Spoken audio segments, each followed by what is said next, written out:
First respondent.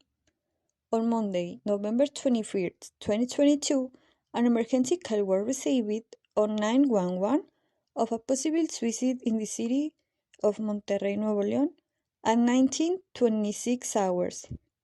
They made sure to ask the necessary question to make sure everything was true, and when the call ended, they made sure it was not a prank call to then communicate the report to the forensic service.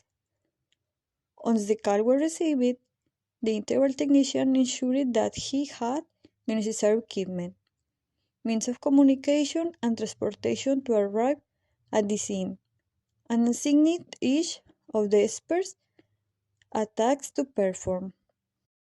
Observe with VI. At 8 hours we arrived at the address Francisco Fernández Treviño, number 600, La Nogalera in San Nicolás de los Garza, and began the analysis where the experts determined that they would use the spiral method of sharing for evidence from the outside in. Secure and protect.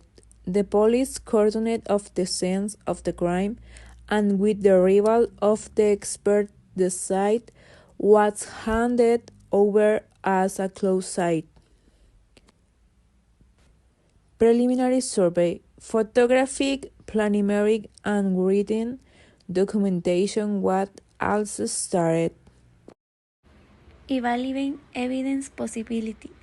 Photograph way time of dissing the body and the room. Narrative. The victim was found tainting from a rope tied to the bars of the stairs in the living room of the house, which was 3.5 meters away from the main access place. The place was illuminated by artificial light of a good intensity by vertical direction.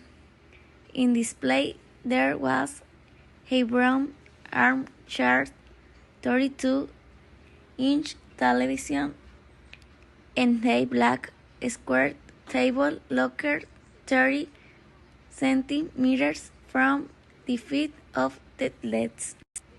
There was Prepare the CS sketch.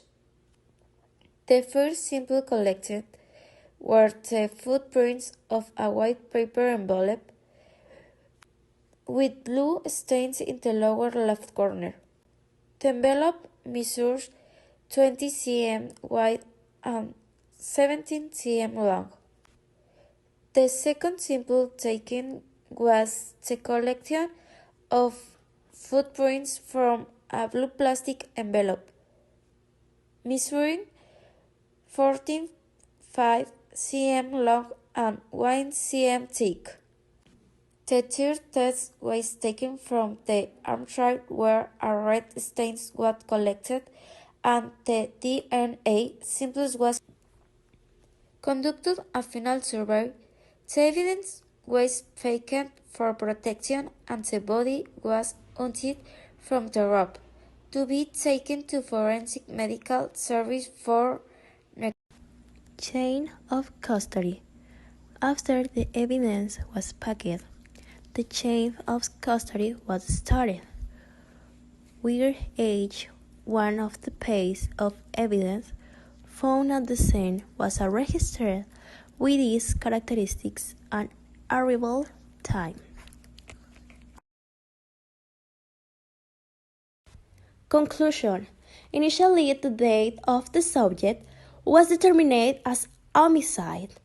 Subsequently, and unexpectedly, the investigation was directed towards a suicide determination by the prosecutor's office. We observed that the tests they were obligated to perform to make this important determination were not carried out in time.